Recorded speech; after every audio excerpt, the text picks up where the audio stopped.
Médiasphère. Médiasphère.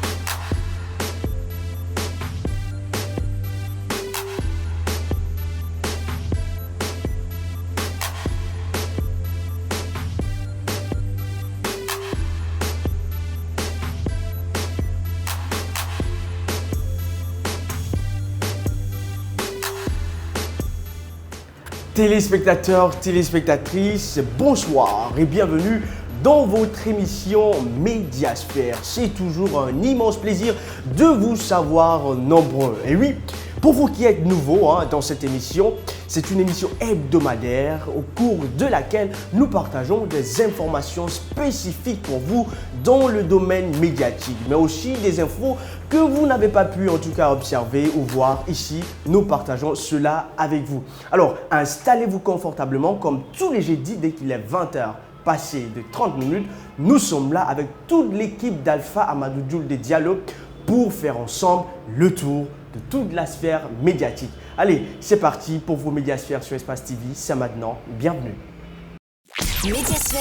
Médiasphère. Voilà, nous sommes donc très bien installés et notre émission Médiasphère peut donc commencer de façon rapide mais de façon belle. Et puis, nous entamons toujours par notre reportage du jour. Et oui, cette fois-ci, nous allons partir avec cette histoire qui n'est pas près encore de terminer. Vous le savez, Nabaya Gate, on en parle dans votre émission encore. C'est une histoire d'un prétendu détournement de 200 milliards de francs guinéens dont la ministre Zainab Nabaya Dramé est bien sûr soupçonnée. Elle se dit diffamée et attaque 3 journalistes devant le tribunal de première instance de Kaloum pour, dit-elle, laver son honneur. Sauf que le tribunal l'a renvoyée, mieux ce pourvoir estimant qu'à partir du moment où une enquête judiciaire est ouverte dans le même dossier, les deux ne vont pas simultanément. Mais la ministre de l'enseignement technique et de la formation professionnelle et de l'emploi, elle persiste. Elle vient de relever appel de cette décision. Nous allons voir tout ça, tous ces hauts et ces bas, bien sûr, avec notre envoyé spécial, notre cher Mamoudou Boulere Diallo, qui nous parle de cette affaire de fond en comble pour vous dans votre émission Médiasphère. Médiasphère. Médiasphère. Le tribunal de première instance de Kaloum abandonne toutes les charges contre les 3 journalistes Moussa Moïse Silla du site inquisiteur.net, Youssouf Boundou Silla du site guinenews.org et Ibrahima Traoré du site guinéset.com. Ils sont poursuivis pour diffamation par la ministre de l'Enseignement technique et de la formation professionnelle. La juge dit avoir constaté l'ouverture d'une information judiciaire autour du présumé détournement. Elle estime donc inopportune cette poursuite contre les 3 prévenus. Le tribunal, statuant publiquement contradictoirement en matière correctionnelle et en premier ressort après en avoir délibéré, constate l'ouverture d'une information judiciaire autour de l'affaire de détournement pour laquelle Mme Zainab Dramé dit avoir été diffamée. En conséquence, déclare inopportune la fixation de la caution devant le tribunal et la renvoie à mieux se pourvoir, en application des dispositions des articles 658, 659, 460 du Code de procédure pénale. Le tribunal a ainsi délibéré. Le jugement est prêt au greffe. Il y a au moins des juges qui ont le courage de dire le droit. Donc aujourd'hui, ces journalistes sont renvoyés de toute poursuite jusqu'à ce que, alors, le cabinet d'instruction finisse son travail. Et ça, c'est un long processus qui risque de prendre des années et des années, parce qu'avant que cette procédure ne finisse là-bas, soit par un non-lieu ou par un renvoi, qu'une décision soit intervenue jusqu'à la Cour suprême, que cette décision soit définitive, il faut compter 2 à 3 ans avant que, peut-être, si la personne qui est soupçonnée, X, venait à être innocentée par la justice. Et ça, ce n'est pas pour le moment, c'est pourquoi j'ai dit que ce sont des poursuites qui sont tout simplement rangées au calendrier grec. Pour le procureur, aucun procès ne devrait être intenté contre les journalistes à partir du moment où une information judiciaire est ouverte par le cabinet des doyens des juges d'instruction. Jenab Nabaya Dramé est renvoyé à mieux se pourvoir. Oui, ça c'est vrai. Et ce n'est pas du civisme, c'est que la présidente n'a fait que dire le droit. C'est ce qui est important dans cette affaire-là. Je l'ai dit dans d'autres milieux, il est hors de question qu'on puisse prendre en compte les prétentions de la dame qui a introduit en citation directe un procès contre les journalistes. Il n'est pas possible de le faire maintenant pendant que plus de 2 mois déjà, nous avons ouvert une information judiciaire au niveau du cabinet d'instruction. J'estime que la décision qui a été prise par la présidente aujourd'hui, elle est de droit et elle doit, en principe, pour tous ceux qui sont respectueux du droit, elle doit donc emporter, si vous voulez, la légitimité de tous ceux qui suivent cette affaire-là. Maître Alcieni Silla dit que la procédure suit son cours normal. Oui, l'enquête, il n'est pas possible de bloquer cette affaire. C'est une enquête judiciaire. Elle va aboutir soit à la conduite des personnes qui vont être impliquées devant le tribunal correctionnel pour être jugées, ou alors à un non-lieu. Tout dépend des éléments que le juge va avoir à les récolter et qui aboutirait à l'une ou l'autre des positions de la justice par rapport justement à la décision finale. Puisque le dossier est désormais classé en attendant la fin des investigations ouvertes par le tribunal de première instance de Kaloum, la partie civile ne se limitera pas là. Tout a été dit sauf le droit. Vous savez, lorsqu'on est dans une procédure judiciaire, c'est à la fois un procès qu'on fait, mais également c'est un message qu'on lance aux non-juristes.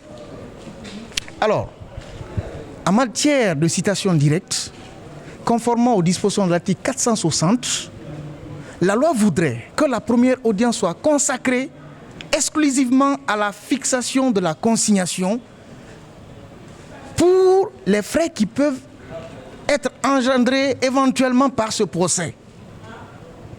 C'est ce qui devrait être fait à la première audience. Mais malheureusement, dès la première audience, comme par extraordinaire, le procureur soulève des exceptions alors que les débats ne sont même pas déclarés ouverts. C'est du jamais vu, c'est une jurisprudence. Je crois que cette décision, tous les avocats vont s'en servir devant d'autres juridictions. Et nous ne comptons pas arrêter là, puisque nous allons exercer les voies de recours. La défense se réjouit de cette première victoire. Pour Maître Salifou Biavogui, le droit a été dit et bien dit, car la décision est conforme à la loi. Le tribunal a constaté qu'autour de 200 milliards, une information judiciaire est déjà ouverte au cabinet du doyen des juges d'instruction. Conséquemment, il est inopportun qu'une autre action parallèle soit engagée contre d'autres personnes devant le même tribunal. Qu'il faut donc attendre que le doyen des juges d'instruction qui est saisi du dossier de détournement de 200 milliards finisse son travail avant qu'on ne passe de quoi que ce soit. Donc finalement, ces poursuites sont désormais classées dans les tiroirs et au calendrier grec, en attendant que de l'autre côté, que les investigations soient faites. Je suis particulièrement très heureux et je pense que vive le droit dans notre pays. La ministre de l'Enseignement technique et de la formation professionnelle colle un nouveau procès à ces 3 journalistes. Médiasphère. Et puis donc, chers téléspectateurs, pour vous, toujours dans votre émission Médiasphère, on poursuit cette fois avec une rubrique que vous aimez bien, la semaine médiatique. Rien d'extraordinaire pour gouverner autrement. Après tant de suspense, Koron Alpha Condé a reconduit son directeur de campagne au poste de Premier ministre, chef du gouvernement. Les ministres qui ont mouillé le maillot lors de la présidentielle n'ont pas du tout quand même à s'inquiéter. La lutte contre la corruption, la malversation financière, le respect des lois de la République, Dr Kassori promet d'œuvrer, lui, et son gouvernement dans l'intérêt de la République. Et donc, la semaine médiatique pour vous avec Malik Sandiana Camara. Médiasphère.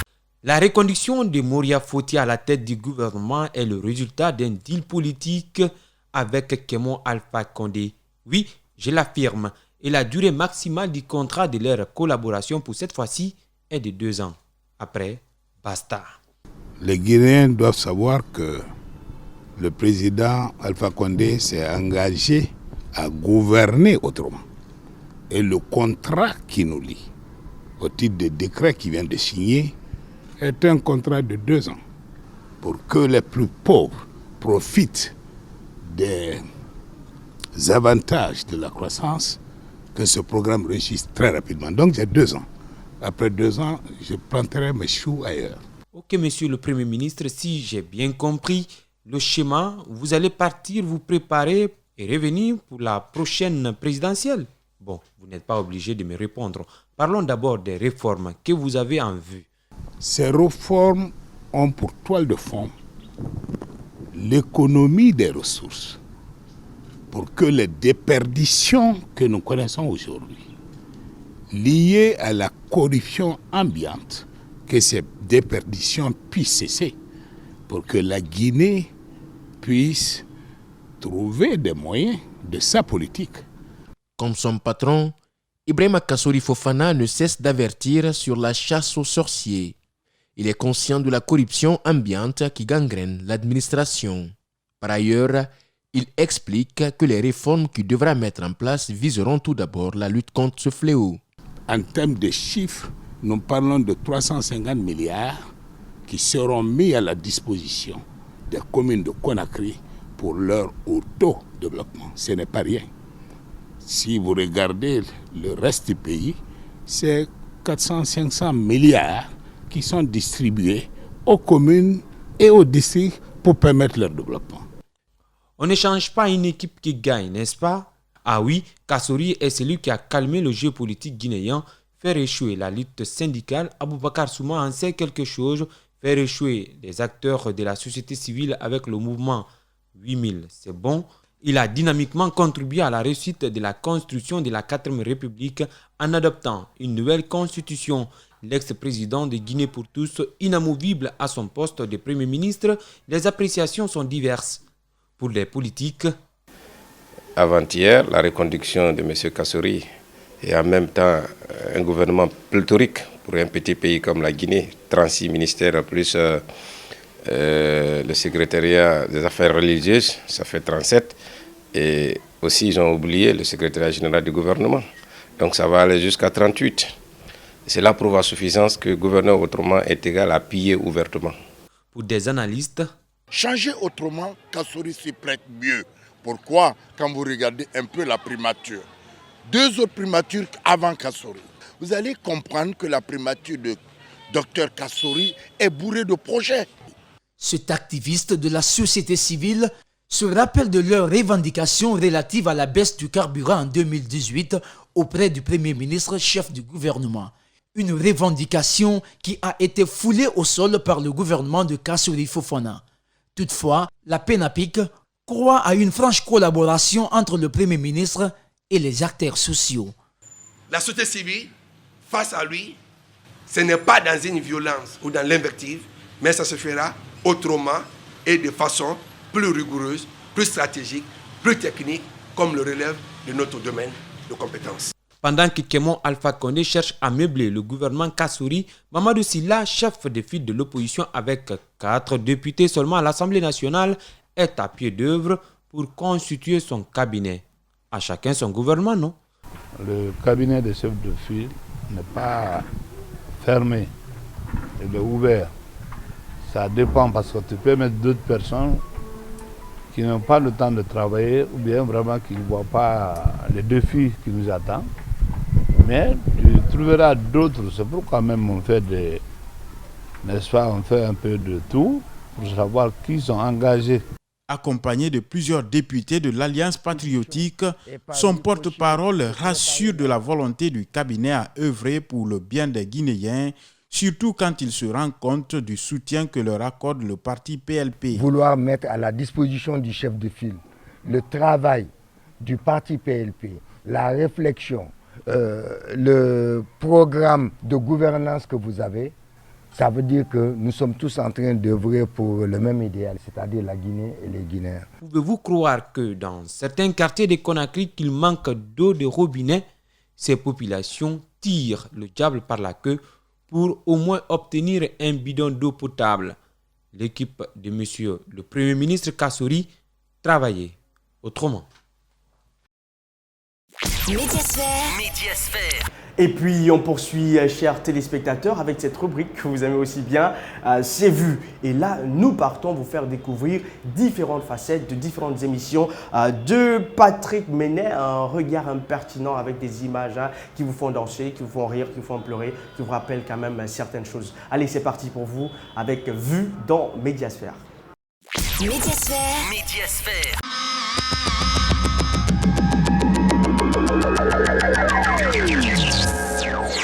À la veille de l'investiture de Joe Biden, nous avons circulé dans Washington, devenu un camp retranché, presque coupé du monde. Clôture, chicane en béton, poste de contrôle à chaque coin de rue. Pour les rares habitants encore présents dans le centre-ville, c'est le prix à payer après les événements du Capitole. Des dizaines de cartons sont chargés. Donald Trump et sa femme quittent le palais présidentiel. Be passionate in everything you do, but always remember that violence is never the answer and will never be justified. Regardez, plus de 190 000 drapeaux installés devant le Capitole où Joe Biden sera investi demain président. Des drapeaux pour remplacer le public qui ne pourra pas y assister. Nous avons accompli ce pourquoi nous avions été élus, et bien plus encore. Cette semaine, nous inaugurons une nouvelle administration et nous prions pour son succès, pour garantir la paix et le succès de l'Amérique. Quant à Donald Jr., il s'est surpassé. Oubliez les masques fabriqués avec votre vieille machine à coudre. Le Haut Conseil de santé publique recommande de ne plus utiliser les simples masques en tissu, pas assez filtrants pour faire face aux variants du coronavirus. Chaque jour, on découvre un nouveau variant. Alors, vous avez parlé du variant sud-africain.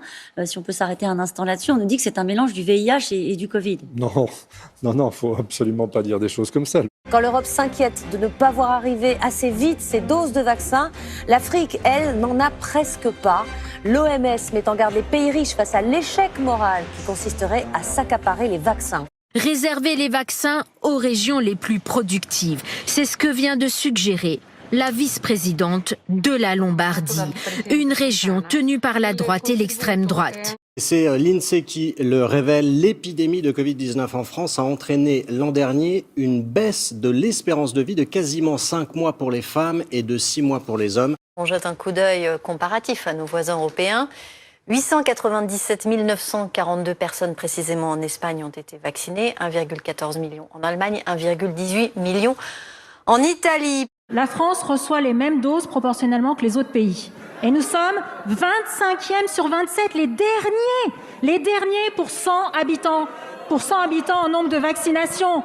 Comment cela se fait-il ? Ke Jianyu, un jeune chinois de 12 ans qui a réalisé l'exploit de terminer 3 Rubik's Cube en jonglant. Ah mais en jonglant, il le fait ? La Chine aurait pu agir plus vite au début de l'épidémie de Covid-19. C'est ce qu'affirme un groupe d'experts mandaté par l'Organisation mondiale de la santé. Il lui a fallu un peu plus de 5 minutes pour réaliser cet exploit. C'est pas possible.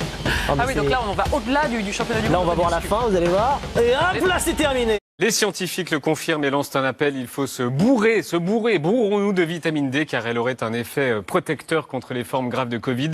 Ce serait un outil de prévention en plus, mais attention, ça ne remplace évidemment pas le vaccin. J'ai repensé à chaque étape du cancer, à tout ce que j'ai dû mettre en œuvre pour y arriver. Voilà, vas-y, lâche tout. Chaque fois que je me suis battue, chaque séance de chimio, de radiothérapie. Allez, vas-y, tu t'acharnes. Voilà, pourquoi toi, mais c'est très bien ce que t'as fait. Voilà, vas-y, lâche tout. Et tu l'as battu, c'est toi la meilleure, tu seras toujours la meilleure, ça sera plus jamais lui, ok ? Vas-y, encore. Bravo. Bravo, vraiment. T'inquiète pas, tu seras une battante, ok? Je suis trop fière de toi. Elle a réalisé pas moins de 400 hula hoop avec son petit popotin en 3 minutes, lui permettant ainsi d'accéder à la, si je puis me permettre, postériorité. Faites l'amour, parce que j'ai tout un chapitre sur le sexe pour dire à quel point... Ouais, mais c'est exigeant. Hein. Oui, mais pourtant c'est important. Hein. Vous savez que 21 éjaculations par mois, oui, mais ça réduit de 40% le risque de cancer de prostate. Médiasphère. Chers téléspectateurs, dernier virage au compte de cette émission. Et là, nous tombons dans On zappe quoi? Et là, on parle du condensé de toutes ces émissions que vous n'avez justement pas pu suivre en semaine, hein, au sein du groupe Adafo et puis toutes ces autres émissions, pas qu'ici, même ailleurs. On prend de petites capsules et vous faire découvrir les moments chauds, les moments forts, les moments inédits, hein, qui vous feront certainement plaisir. Et c'est parti avec On zappe pour vous maintenant dans Médiasphère. Médiasphère. Il fait dans la communication digitale. Oui. Il nous a sorti un téléphone portable ici qui est très vieux, pour démontrer un tout petit peu qu'il n'a rien reçu. Vous pouvez le sortir encore? Ouais. Oui. C'est pas possible. Non, mais tout ça c'est fait. Vous savez, il faut décoder les choses. Ouais. Il rentre dans le studio, il nous sort ça. Techno qui date du 19e siècle. Vous avez vu le téléphone comment il est mal en point. Tout ça pour nous dire que il n'a pas reçu 150 millions. Il n'a pas reçu 150 millions. Mais ça ne va pas nous surprendre. Monsieur Tonkara, bonjour. Ça aussi c'est très vieux. D'accord. Monsieur Tonkara, bonjour. Oui. Bonjour, monsieur Silla. Bienvenue dans les grandes gueules. Je voudrais que vous souleviez ça un peu. Okay, on va soulever. Hein, il veut descendre un peu la chaise. Ah bon? Le technicien va essayer de l'aider. Il n'y a pas de souci. Allez. Attention, non, il n'y aura pas d'argument. Vous allez pouvoir parler. Vous allez pouvoir parler. Approchez-vous un tout petit peu. Il faut le dire aux gens, l'affaire des 600 là, il n'est qu'à interdit. C'est pas bon pour nous ici. Pourquoi? Voilà, parce que ça donne maladie, ça partage. C'est pas une seule personne qui filme. Si moi je tue, toi je te donne à toi. Toi-même tu as tué, tu donnes à l'autre. Si moi je suis malade, je vais te contaminer. L'autre encore va contaminer l'autre. C'est ça que moi je dis, c'est pas bon. Tout le monde n'est qu'à laisser. Ministre Wekelabe est en accord de signer. Ala kana kana kana fota men ala ko gera sobe est-ce que ala kana bilon sono amina mali ala kana bilon parce que on na fala men ma kana kana gas ke tan ne kana ade wonna to on alma ndela ba kana na ya ko ma ministre na ba tule e bara me e tanga se ga accord signé e ga ko bi so tayira la kana ke kana da pas e tan ne kana une ancienne liste de fin 2019 début 2020 qui a été reconduite. Vous n'êtes pas sans savoir que le chant devait avoir lieu au Cameroun en 2020.